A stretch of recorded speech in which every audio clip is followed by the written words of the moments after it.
ஓம் கரூரார் தேவாய நமக. ஓம் காரைக்கால் அம்மையார் தேவாய நமக. காரைக்கால் அம்மையார் அவருடைய இயற்பெயர் புனிதவதி. காரைவனம் என்று சொல்லப்படுகின்ற நகரில் தனதத்தனுக்கு மகளாக பிறந்தவர். இப்பொழுது அது காரைக்கால் என்று அழைக்கப்படுகிறது. இயல்பிலேயே சிவபக்தி மிகுந்தவர். பரமதத்தன் என்ற ஒரு வணிகரை அவருக்கு திருமணம் செய்து வைத்தார்கள்.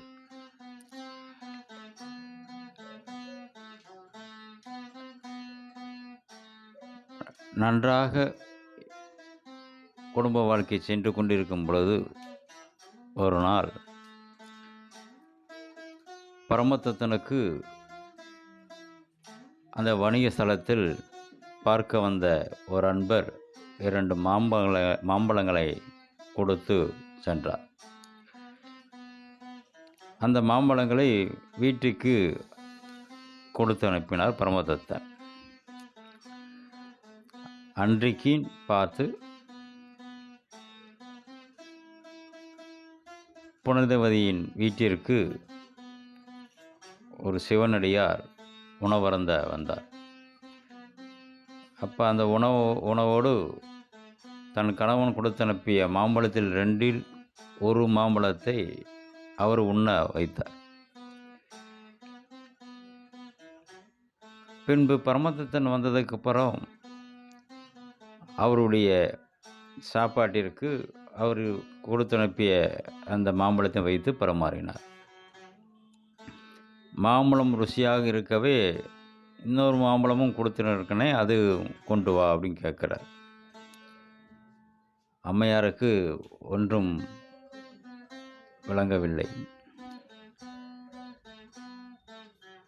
தயக்கத்துடன் உள் சென்று இறைவனை பிரார்த்திக்கிறார். இறைவன் மீண்டும் ஒரு மாம்பழத்தை கொடுக்கிறார். அதை கொண்டு வந்து பரமதத்தனுக்கு உண்ண சொல்லி கொடுக்கிறார். ஆனால் அந்த மாம்பழம் முதல் மாம்பழத்தை விட ரொம்ப சுவையாக இருந்தது. அதனால் ஆச்சரியப்பட்ட பரமதத்தன், இது எப்படி இவ்வளோ சுவையாக இருக்கிறது? 2ம் ஒரே வகையை சார்ந்த மாம்பழமாக இருந்தும் முந்தையதை விட நீ இப்போ கொடுத்த மாம்பழம் அதிக சுவையாக இருக்கிறதுன்னு கேட்குறார்.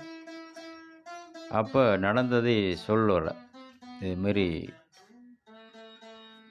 ஒரு சிவனடியார் வந்தார், அவருக்கு பரிமாறி விட்டேன். இப்போ நீங்கள் கேட்கும் பொழுது வேண்டுனால் இறைவன் எனக்கு இதை கொடுத்தார் அப்படின்னு. அதை நம்பாமல் திருப்பி இன்னொரு மாம்பழத்தை கேட்க சொல்கிறார்.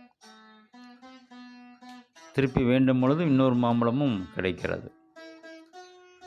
அதை பார்த்தவுடன் முடிவு செய்து விடுகிறார், இது தெய்வ பெண்மணி, இவருடன் நாம் சேர்ந்து வாழக்கூடாது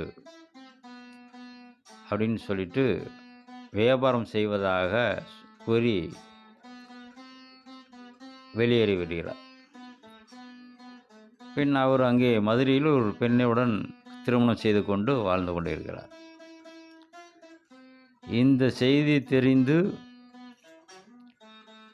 புனிதவதியும் அவங்களுடைய தாய் தந்தையரும் அவங்க உறவினர்களும் பரமதத்தனை சந்திக்க செல்கிறார்கள். ஆனால் அங்கே பரமதத்தன் தன் மனைவி குழந்தையுடன் புனிதவதியின் காலில் விழுந்து, இவர் தெய்வீக தன்மையுடையவர், அதனாலேயே இவரிடந்து நான் நீங்கிவிட்டேன், நீங்களும் இவரை போற்றுங்கள் அப்படின்னு வேண்டிக் கொண்டார். புனிதவதி அம்மையார் கணவனுடன் வாழ முடியாத இந்த நிலையில் இனி இந்த சரீரம் தேவையில்லை அப்படி என்று இறைவனுடன் விண்ணப்பித்து பேயுரு கொண்டார்.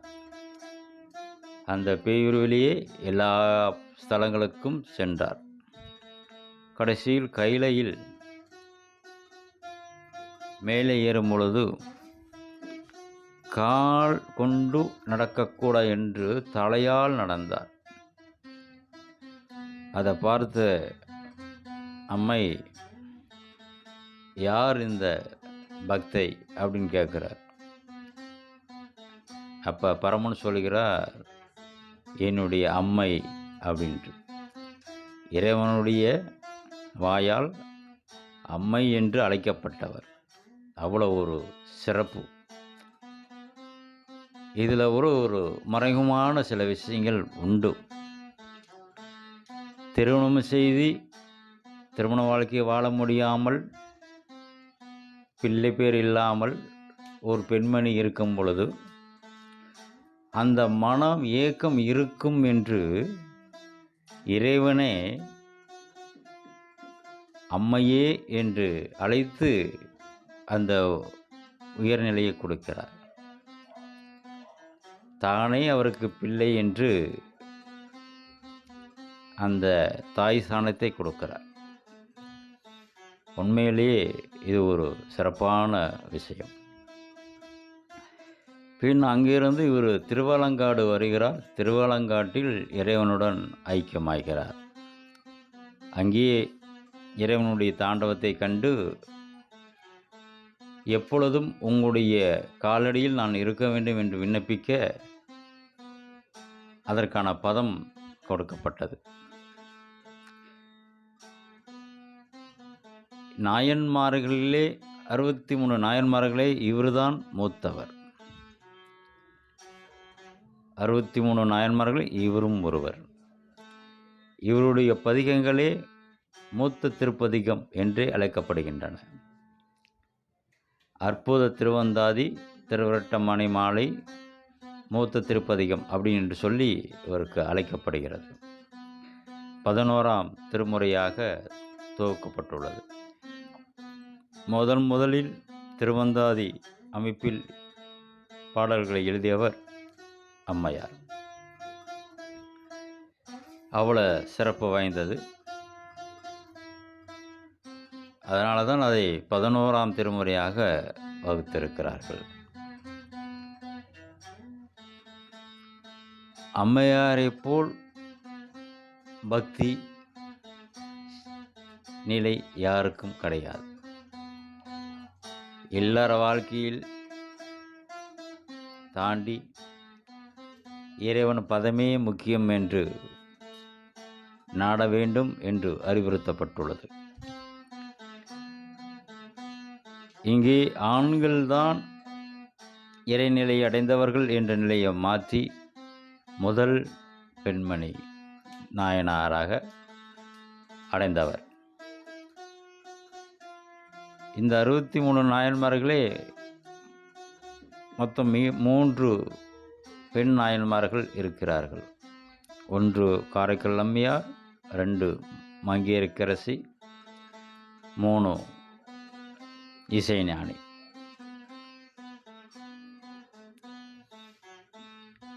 இதுவும் அல்லாமல் சித்தர் நிலையில் ஔவையார் அவரும் இருக்கிறார். என்னுடைய கருத்து எதுவென்றால், ஆண்களை விட பெண்கள் எளிமையாக இறைவனை அடைய முடியும். ஆனால்